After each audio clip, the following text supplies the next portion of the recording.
Major funding for America's War on Poverty was provided by the Ford Foundation, the Charles Stewart Mott Foundation, the John D. and Catherine T. MacArthur Foundation, the Corporation for Public Broadcasting, and by the annual financial support of viewers like you. In addition, America's War on Poverty was also supported by the generous donations of foundations and individuals. A complete list of funders is available from PBS. For the first time, we could identify our problems and solve them. And we saw our city turning around, because that's what the anti-poverty program promised us. In 1965, the federal government began a controversial experiment to eradicate poverty in the nation's inner cities.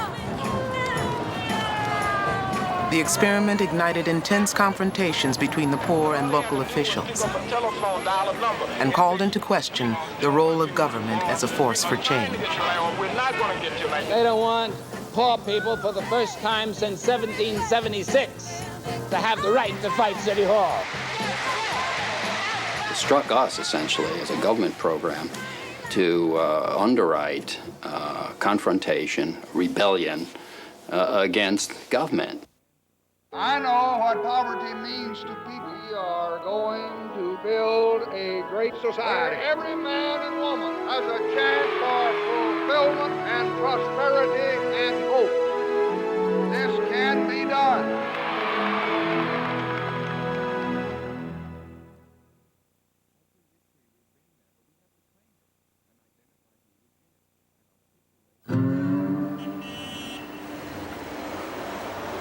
We have the resources in this country.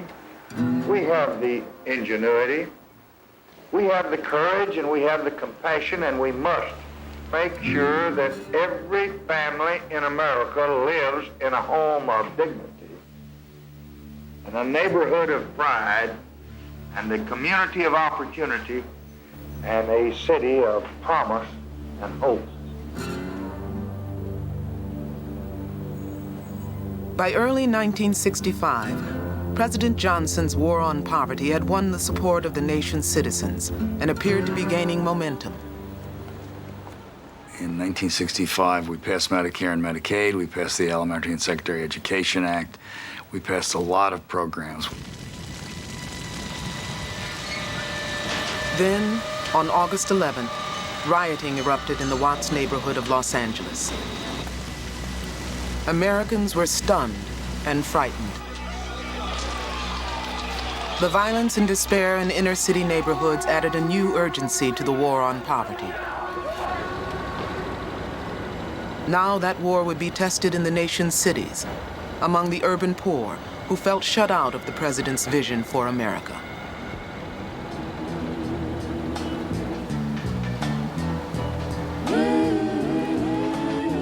In the summer of 1965, the city of Newark, New Jersey faced economic crisis. The city's middle class was fleeing to the suburbs, leaving Newark's poor crowded into neighborhoods where housing was deteriorating and unemployment was 3 times the national average.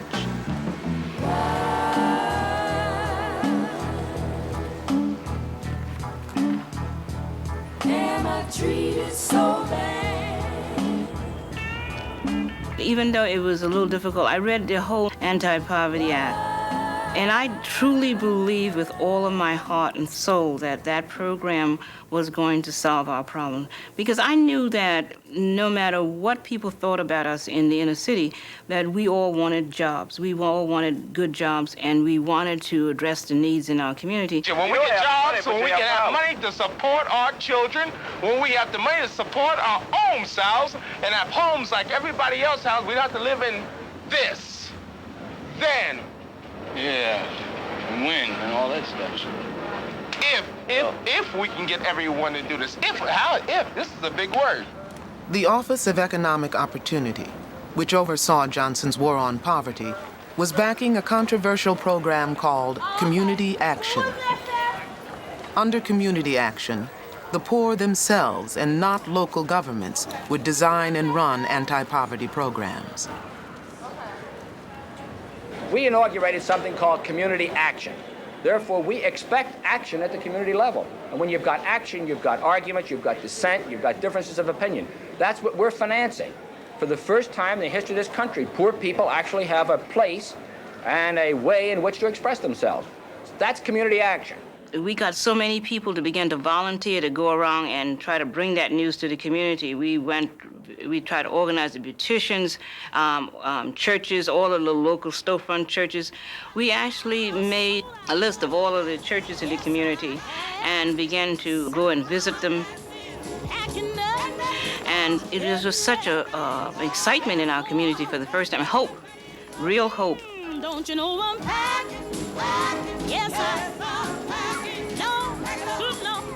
Never in the history of this country had you ever heard of a federal government saying to people in the community, you can have as much participation in this as you want, all right?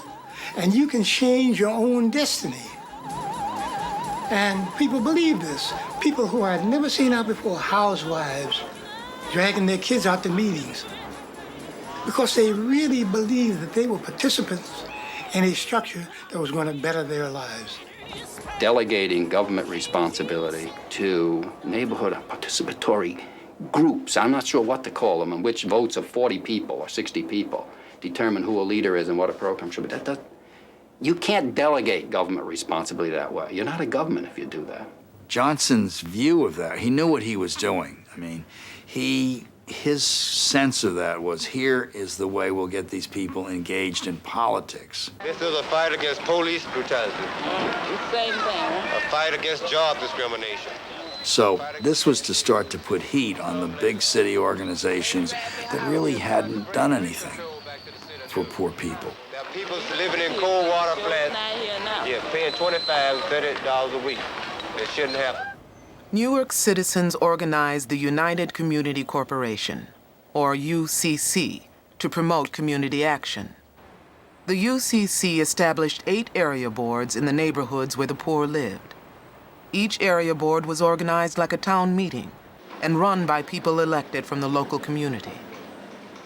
We would start meetings like 6 o'clock in the evening, and sometimes those meetings would last until 1 and 2 o'clock in the morning. That's how people felt. People who had never voiced an opinion before that would get up on a crowded floor and tell you how they felt.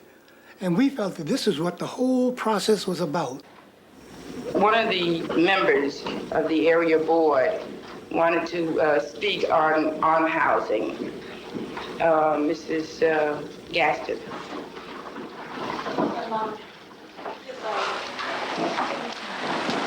A question I would like to ask first. In case if you are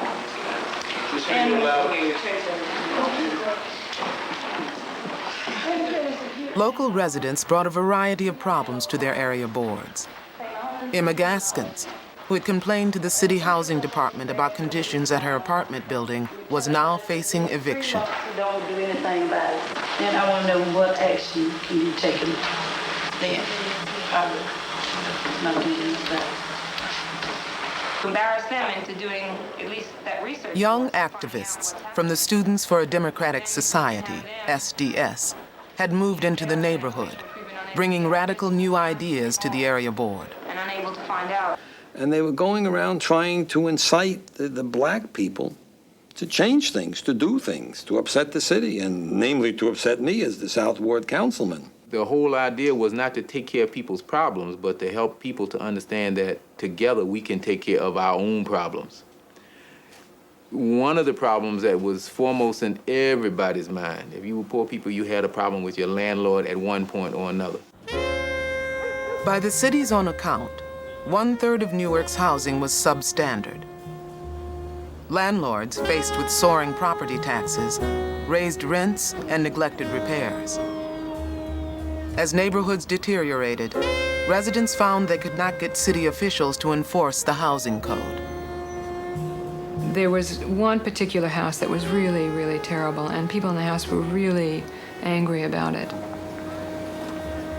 And at some point I went with Mrs. Gaskin and Solomon L., who were 2 of the leaders of this particular building, to the Housing Complaint Department.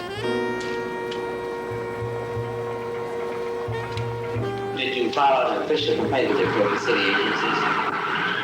Yes. And then they reported back to us. What was the violation, Jimmy? Yeah, I think it was 80 in one building, and It was not 80 in one building and 180 there. it was not in 80, yeah. So the three of us got a promise that they were going to look into it, and then of course nothing happened. So the idea was to go to the area board and to see what kind of action the area board would take. I think that this is a problem that this group should be actively involved in, because we're right here in the midst of this area where these sort of things are happening every day. And I would just like to point out that it's not even fit for a pig to live in Studio. I would like to just suggest that we work from this one angle, because he is the one landlord that really deserves it.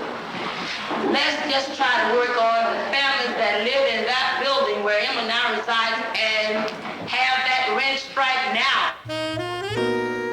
In a nearby white suburb, area board members picketed the landlord's home. A whole bunch of us went out there with signs, pictures of the building, you know, slumlord. Rats and roaches don't pay rent was our little slogan, and we did that. But again, nothing really happened. And ultimately, Mrs. Gaskins, who had several children and was living in this abominable situation, she was evicted, actually. And she eventually moved out, and, you know, the building just continued to deteriorate.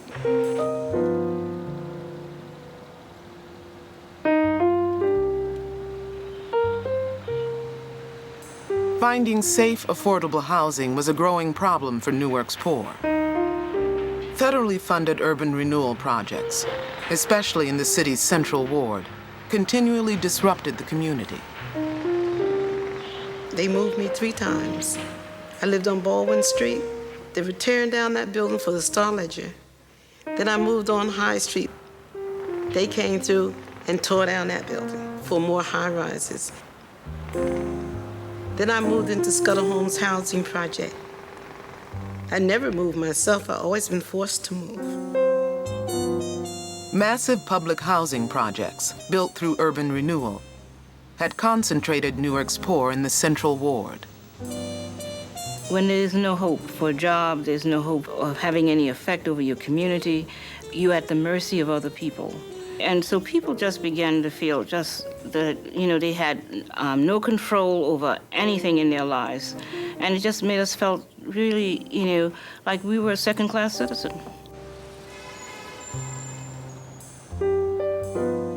Unknown to residents, more urban renewal was being planned. Early in 1966, Newark's mayor, Hugh Addonizio, was actively pursuing the construction of a new state medical college. Addonizio had offered to clear 35 acres of the Central Ward to attract the medical college to Newark.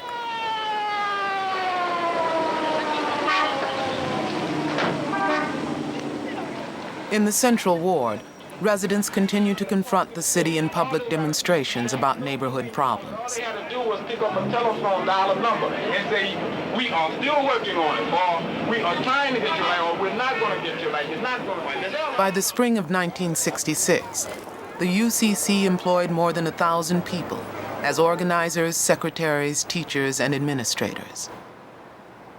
In an anti-poverty program, you're trying to lift people up and get them a rung up on the ladder so that they can begin to see that there are opportunities for them beyond what they envisioned before. Cyril Tyson came in and determined through the war on poverty, he was going to take people who had the talent but never had the opportunity and quote unquote make them executives. He made me, because when I went into UCC, I had come out of a factory. He made me an assistant personnel director and then a personnel director. And he showed that if you had the talent and wanted to work hard, that you could make it. I was scared to death. But they sent me to New York University for 6 months. And I just loved it. I didn't know that I could do so much until I went to that school. And I came back prepared. And a lot of us came back prepared, family service workers. looking at a new life. The UCC's growing organization and $7.5 million in federal grants was making community action a threat to City Hall. This was growing into a rival almost of city government in some regards. It was a provider of jobs and services. I think the point is they could not say to their constituents that they got the job for them. Because if you can do that, then there is an allegiance that's created, which is difficult ever to get out of. Politics is power, and part of the power in politics is your ability to hand out money. And we were handing the money out from Washington, and it wasn't going through the mayor's office, and it wasn't going through the governor's office, and they didn't like that. I saw a problem that it was going to create jobs for a few, and the money wasn't going to filter down to the people that really needed it and really needed the help.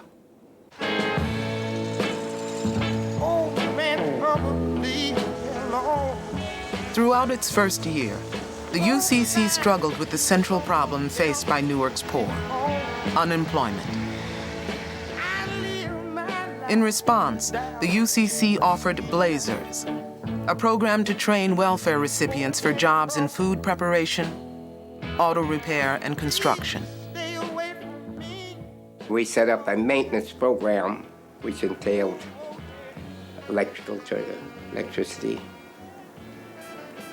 bricklaying, plumbing, and all of the associated trades. Newark's city councilors had refused to support Blazers with city funds. Finally, local residents invested their own money to get the program going. Over 20-some-odd people actually put second mortgage on their homes to actually support this program until they could get funding for the federal government. Once Blazers was operating, UCC staff and community leaders looked for ways to ensure that the federal dollars coming into the black community had the greatest possible impact. You get money, and if money goes into a typical white community, typical American community, it is circulated in that community anywhere from 10 to 20 times before it goes out. In the black community, it goes immediately into an enterprise unrelated to the local community and its survival and growth needs, and just spirals immediately out.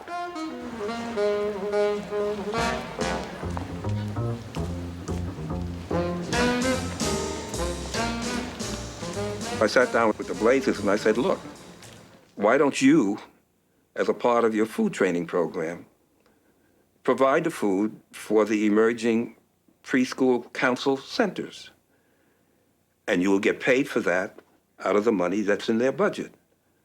That way, that money bounces from the preschool council to the Blazer program, which it is also using to train people in food and other areas of training. Newark's urban renewal projects held the promise of good-paying jobs in the construction trades. But for Newark's black residents, the promise proved empty. We got no jobs through the union. There was no such thing as getting a job through the union. You either carried a book or you didn't get a job. Construction jobs were some of the better paying jobs and jobs that men could get without a great deal of education. And so there were constantly things being built in the Central Ward: schools, housing, government projects. So these became obviously visible points of tension. How can the government be building a school or a house or a building in our community and we can't work on that job? We actually became dissatisfied with the anti-poverty program because we found that it led to a dead-end street. Yes, we were now participating, but we weren't able to distribute no economic gains, no wealth. And if people would talk about, I want jobs, I want housing, I want this, I want that, and we couldn't deliver until we talk about political power. In May of 1966, Mayor Hugh Addonizio ran for re-election against a field of 5 challengers. The incumbent was using his ability to attract large construction projects as a theme in his campaign. What would you say is your single most important accomplishment? Well, I believe there are a number of them. I would not single out any particular one. We believe that our urban renewal program now is moving at full speed. We have the biggest building boom going on in the history of the city. We feel that the reduction in crime rate Among that we Adonisio's achieved last opponents year, was Ken Gibson, a member of the UCC Board of Directors and an engineer with the Newark Housing Authority. As you probably know, Gibson attacked Adonisio's urban renewal program for spending 98% of its money on demolition and only 2% for rehabilitation. I have talked to many people in this particular area, and they have told me that they have repeatedly asked for the correction of this kind of situation. And their only response is that, from the people at City Hall, that we will take care of it. You say you've lived here all your life. When was the last time you saw a candidate for mayor visit your neighborhood? Well, to be truthful about it, I can't remember. What does this mean to you, that the candidates don't come out into the neighborhoods? Well, it means that they're not really concerned. They just want to get voted in. Have you read about what the candidates have had to say this year? Not lately, because like I said, it's been promises for so many years and nothing's been done. So I've sort of lost interest. That's just perfect. In '66, we wanted a black candidate, and we determined that if we wanted a candidate that had a possibility of winning, we had to have a squeaky clean individual. We said, Ken Gibson, what the, Ken's okay. He was working in the housing authority. He had been in the early pre-anti-poverty game and was an actor also at UCC and was a decent guy that everybody knew and liked. And we said, well, Ken Gibson, we can deal with him. So we run a bunch of surveys, and he doesn't show up at all. We started going out through the projects, through the houses in the black community, registering people who had never been registered to vote. And it's unique that people in the South had been involved in registration.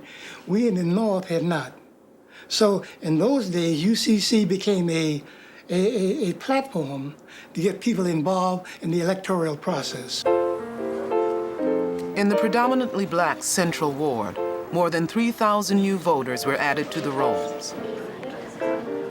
I was not against the fact that they wanted to become part of the political structure, but I didn't think it was right that they should use the telephones of the UCC, the mimeograph machines of the UCC, the loudspeaker systems of the UCC, the vehicles of the UCC to campaign against us.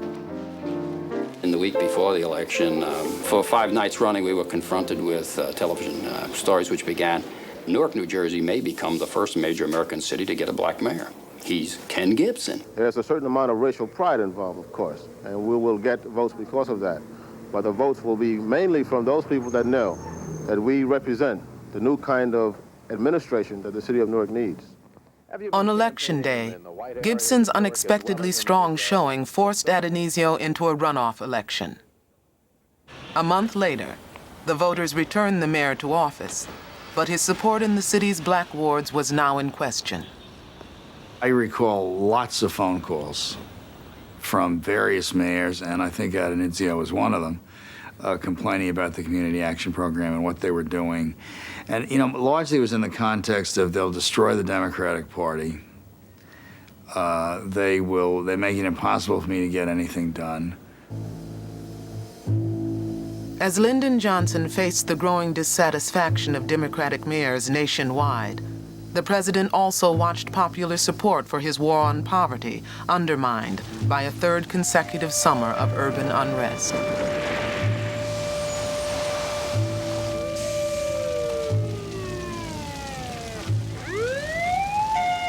Newark remained calm in the summer of 1966, but the high hopes that had marked the first year of community action were dashed when federal officials told UCC workers they should expect no increase in funding.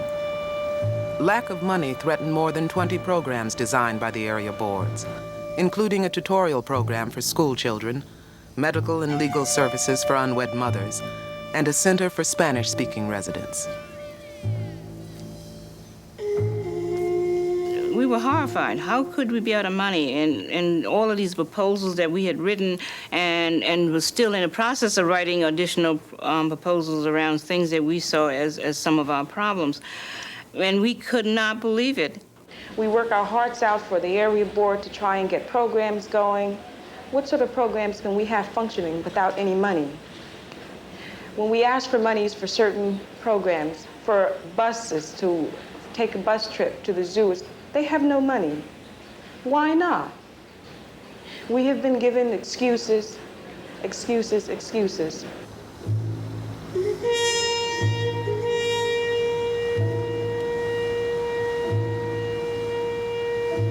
The war on poverty helped create among blacks to deepen the sense of dependency, the sense that they were marginal in the nation's life and needed to depend upon the largesse of others.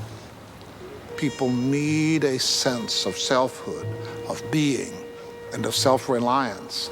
And those things were not created for Black Americans. Across the nation, a push for Black self-determination was expressed in a controversial new movement, Black Power. I have no problem with the concept of Black Power if by that concept we mean the amassing of political and economic power to achieve our legitimate and justifiable goals. I think everybody recognizes that the great problem that the Negro confronts in the ghetto is that he's powerless. And he must transform this powerlessness into positive and creative power. Black power is not anti-white. It is pro-human race, with an emphasis on the right of black people to enjoy the same privileges of American society as others do. Black power is not rooted in violence any more than white power is. Black power simply demands that all people be men and women and be treated as adults with dignity and respect. In Newark, the police viewed advocates of Black Power with suspicion. We have been putting out all kinds of leaflets throughout the city talking about Black Power, and you know, they accused me of putting out a leaflet on how to make a Molotov cocktail and stuff like that. I mean, they were always accusing me. They would run up where we rehearsed. They would run. One time they ran up in where we were rehearsing with their guns out and took the scripts. Like that was like, you know, like drugs. You know, we bust you, got 2 scripts. Give me those scripts. I mean, it was like madness. People were afraid of the police. I will take my luck anytime with any person in the street.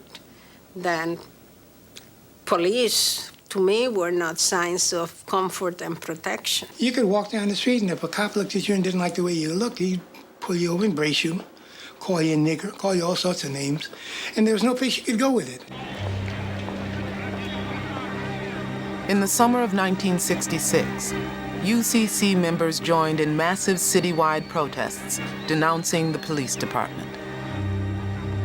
Bad relationship with the police was one of the first issues that really came in the forefront between both Black and Hispanic community. With the current themselves up with the Negroes comprise over 50% of the population. Some people say we comprise over 52% of the population. But the fact is that Negroes comprise less than 15% of the police department here in the city of Newark. And one of the first issues that emerged in which we worked together was on the issue of a civilian police review board. Justicia, bien duro. Vamos a ver, 1, 2 y 3, todo el mundo juntos. ¡Justicia! The Adonisio administration refused to create a citizens' board to review alleged police brutality.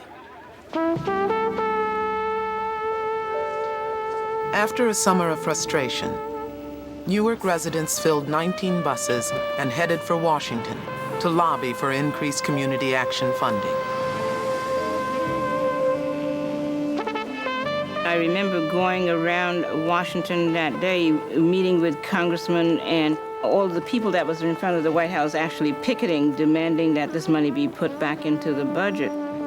It was really a somber day because as we began to talk to Congress people, they didn't give us much hope. And we're getting our good programs stopped, and we're getting programs that have been painfully developed that haven't even started, not adequately funded because there isn't enough dough in this thing. They don't mind voting for a war and poverty bill as long as the community action program is out. But they don't want poor people for the first time since 1776 to have the right to fight City Hall. I tried to get the president to double the appropriation for the entire war against poverty right at that moment. And he said, Sarge, we can't go that quickly. I'll give you $250 million more in our next budget.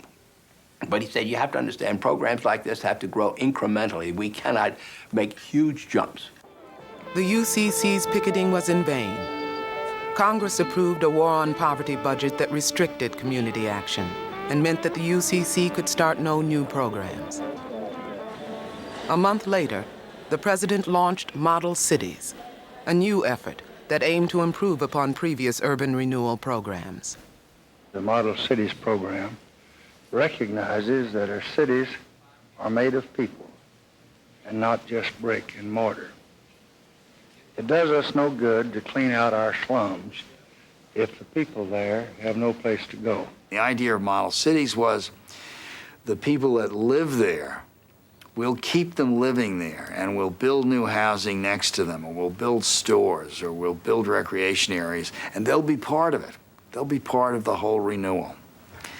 The question became, would the mayors and the governors have veto power who sat on these boards and what have you? And ultimately, we said yes, because we didn't think we could pass it without that. The Model Cities program represented to us the antidote to the Community Action Program.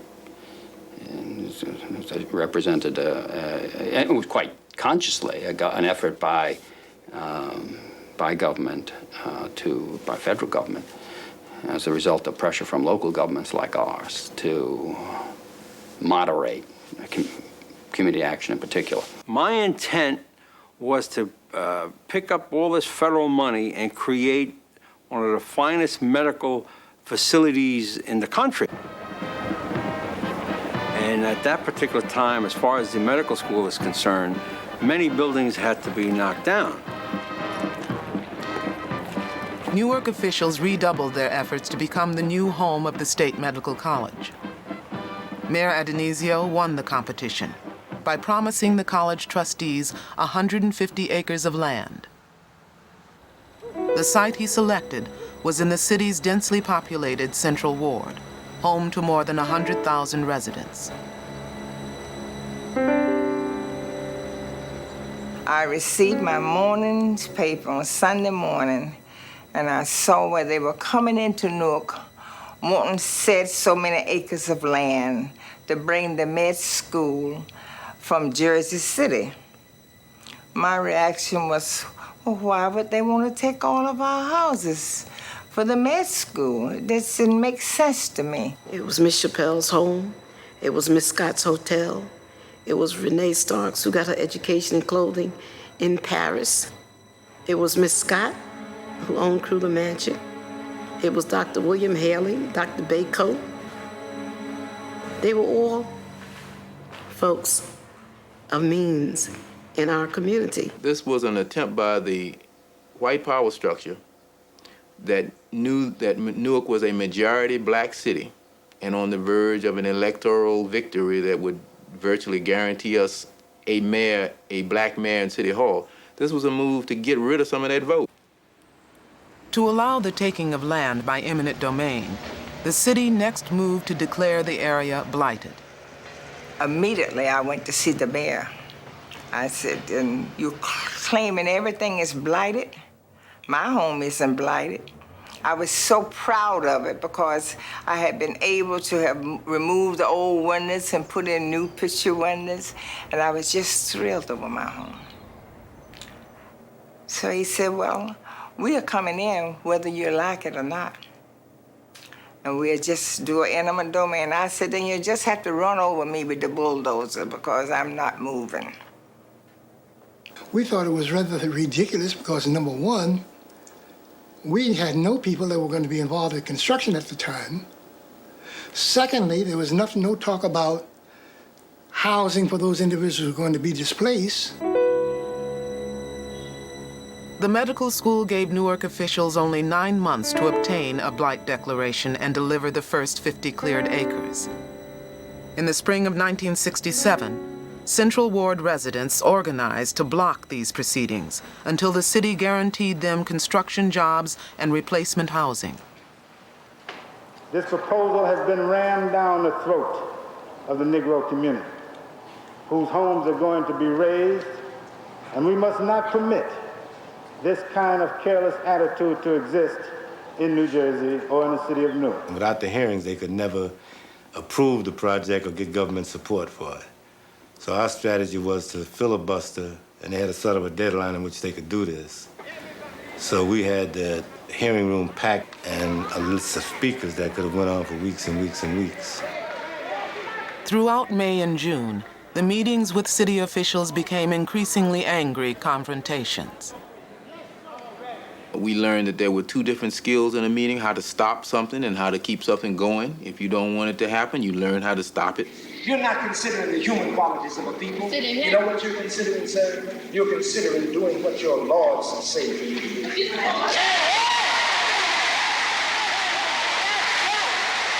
There was no way you could get people back to looking at the thing in a rational way. Can you imagine? We went through 2 years of battle to bring a medical school, a state medical school, and a university hospital to the center of the worst part of Newark. And the community is convinced that this is some sort of a plot and it should be resisted. Central Ward residents successfully delayed the medical school, but were soon reminded that they had little power at City Hall. Mayor Adonisio named James Callahan to a key financial post on the Board of Education.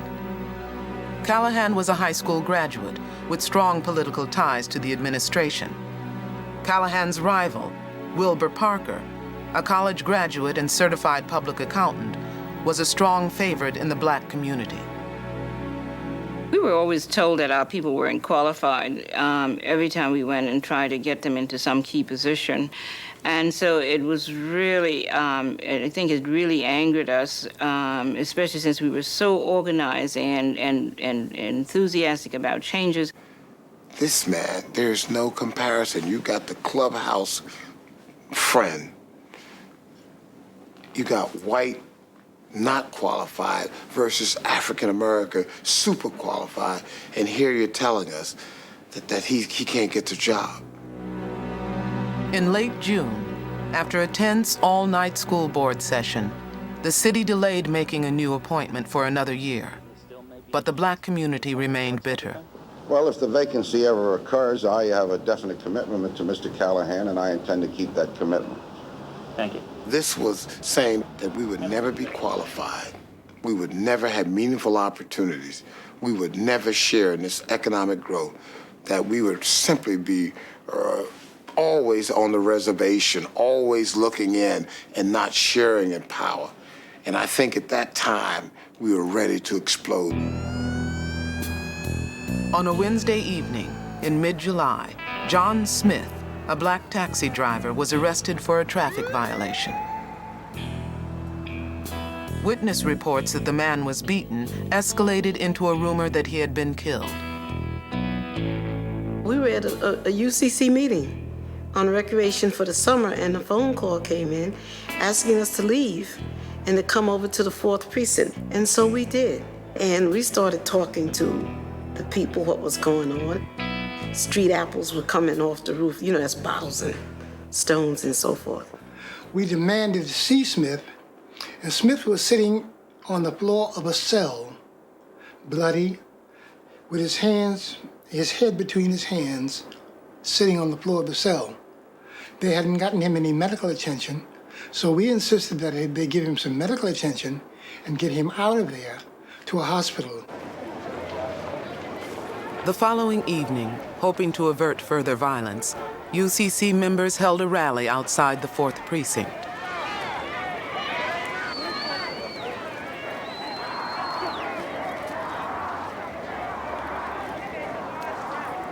What began as a peaceful demonstration turned unruly. By 8 p.m., rocks and bottles were flying. UCC staff struggled to calm the crowd. Just then, out of the precinct charged the cops in full battle gear, and that started the whole thing. The crowd started turning over in taxi cabs, police cars, and everything else in sight. It was just about this time, maybe a little later, just getting a little dark, and said they're breaking windows on Springfield Avenue. And then another said, hey, they're breaking windows. And then I looked around, and suddenly I looked up over these houses, and I could see the sky begin to glow.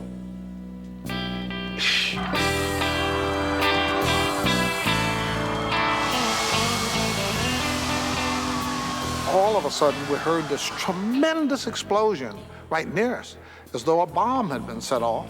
And we looked over, and there was a liquor store that where the plate glass had been broken.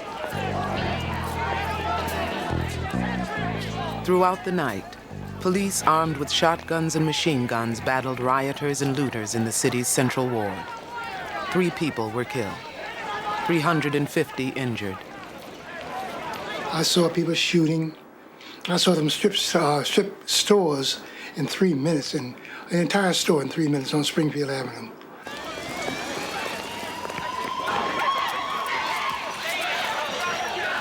They were like beating me. And the only thing that saved my life was the people up in the windows who start throwing stuff at him. But the guy actually, when he opened the camper, and I recognized him, it was a guy I went to high school with. Italian guy I went to high school. I says, I know you. And he took the 38 and hit me right square in the head. Whap! And it just bust open like a, tomato. On Friday, 4,000 state police and National Guard troops, poorly prepared for riot duty, arrived in Newark. In the confusion and chaos that weekend, police and National Guard escalated the gunfire.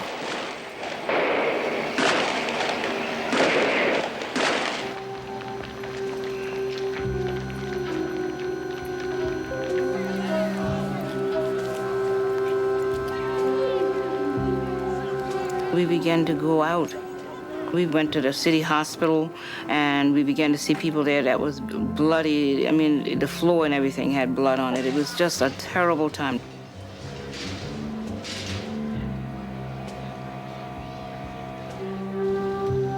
Not until Monday, July 17th, 5 days after the violence began, was Newark again calm. More than $10 million in property had been destroyed. A policeman, a fireman, and 21 residents of the neighborhood were dead.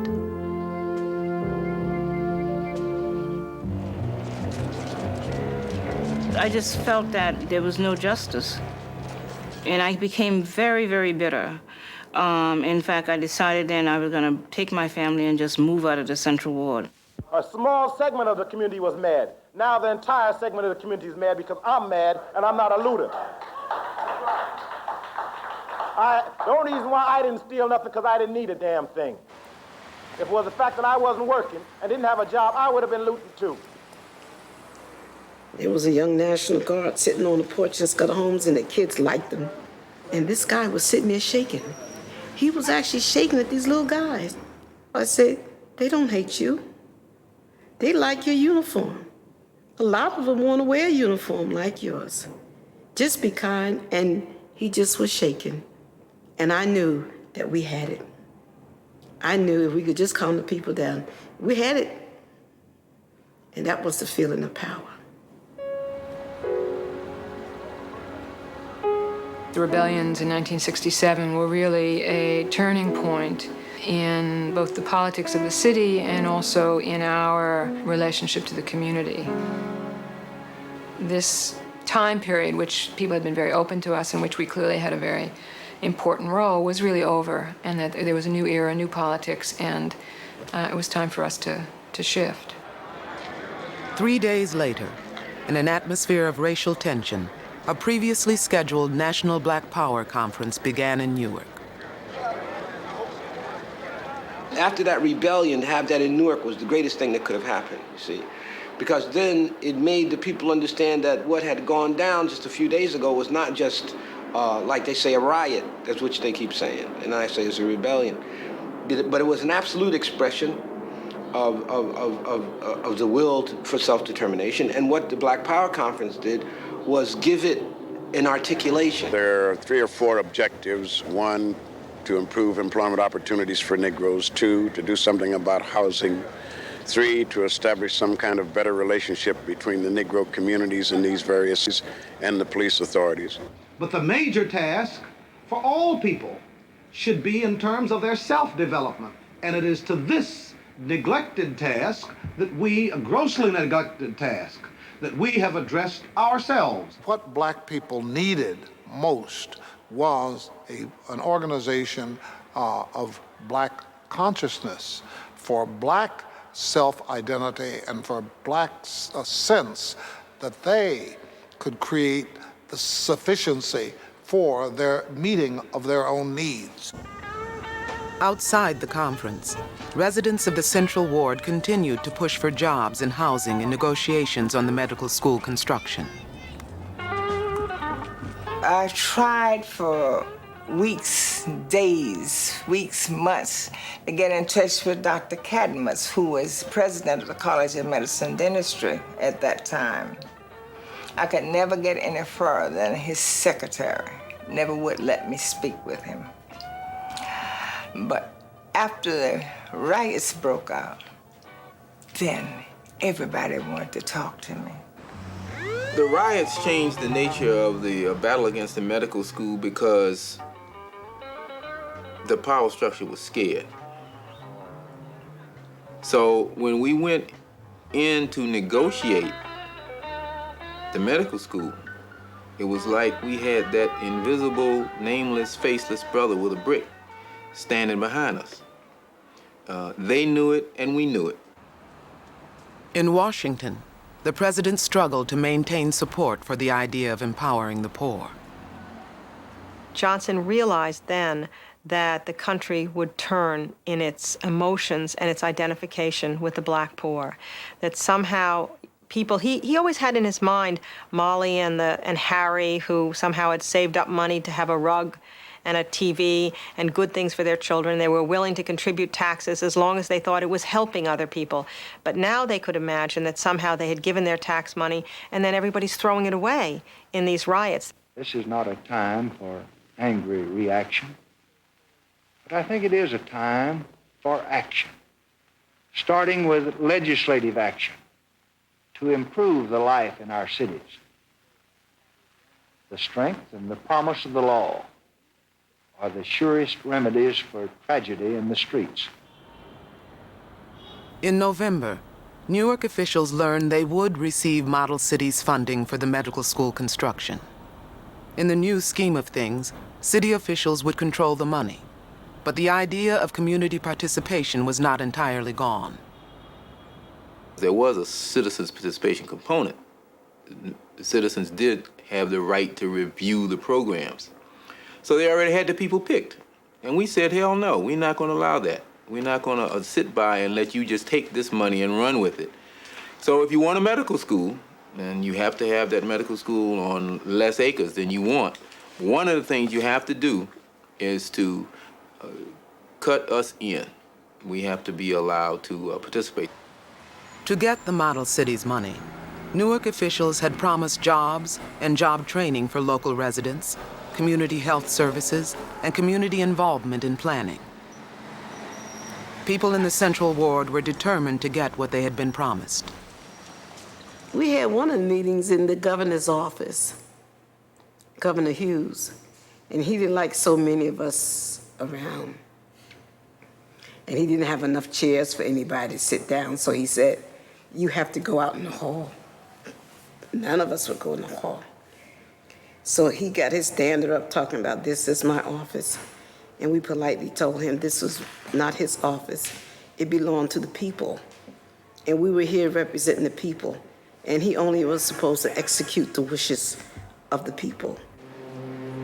In early 1968, the federal government issued an ultimatum: get all parties on board or lose the model city's money. What we were able to do is to drive a wedge between different levels of government in the power structure, which is what you got to do when you want to fight City Hall, so to speak. You had City Hall isolated, and you had the state and the federal government and the community on the same side. And it was because of that schism that we were able to prevail. Early in March, the breakthrough finally came. I felt euphoric when it was finally set. I was a young man. I think, how old was I at that time? Maybe 23, 24, something like that. Everybody couldn't be out on the front line at the negotiating table, but everybody had a role to play to get us there. I ran around the room like a butterfly, hugging and kissing everybody. Everybody was crying with joy because now we feel that we're going to get someplace. Residents of the Central Ward won the terms they had sought. No destruction of homes until replacements were found or built, jobs and job training, a community health program, and community participation in all future decision-making.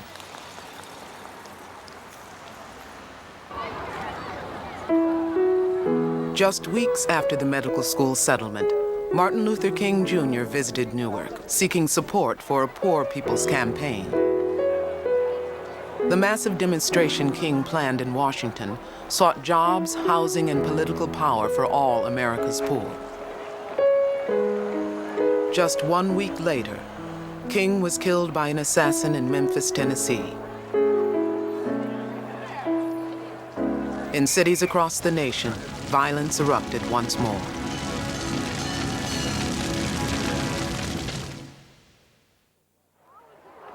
In Newark the following Sunday, 25,000 residents of the city and its surrounding communities joined a march for understanding through the Central Ward.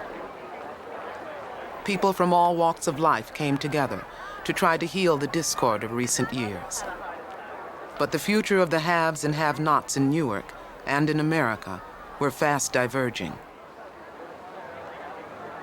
The war on poverty had some mixed and unintended results because the hardcore poor that it was designed to help were not basically helped, but it created an escape hatch out of the ghetto and out of the culture of poverty for loads of blacks who were middle-class oriented.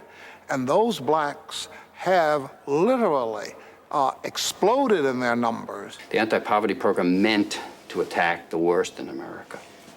And it did so. We loved that. Everybody loved it. We wanted it. But it went about it maybe in a flawed way. And it distorted democracy for a short period in a way it shouldn't have been distorted. The people really believed that they were going to have a voice in changing Newark and making Newark a better place. Not solely for blacks, but for all people. And unfortunately, it didn't work out that way. The more people became involved in the process, the more the power structure tried to take it away.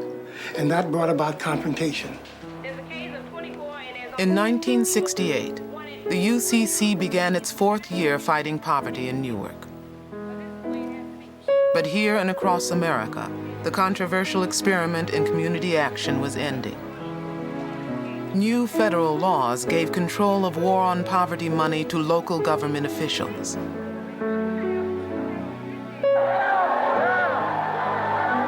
In 1970, Ken Gibson was elected mayor of Newark. A year later, Gibson presided at the groundbreaking ceremonies of the new state medical college.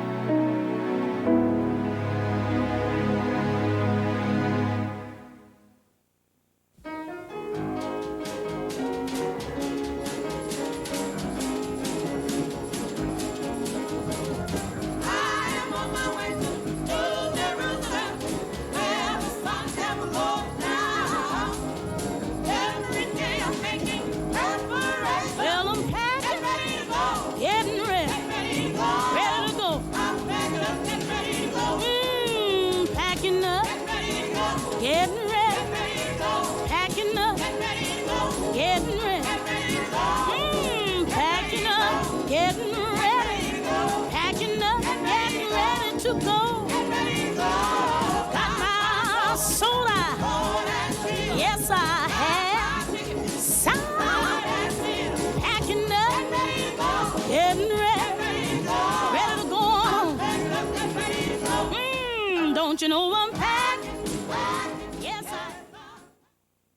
this series was produced by Blackside Incorporated, which is solely responsible for its content.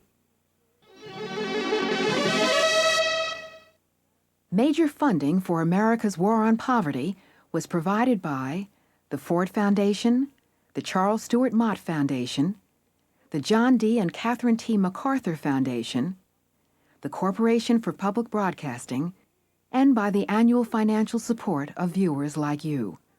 In addition, America's War on Poverty was also supported by the generous donations of foundations and individuals. A complete list of funders is available from PBS. Video cassettes of this program for educational or institutional use may be purchased by writing or calling PBS Video. This program is not available for home video sales through this offer.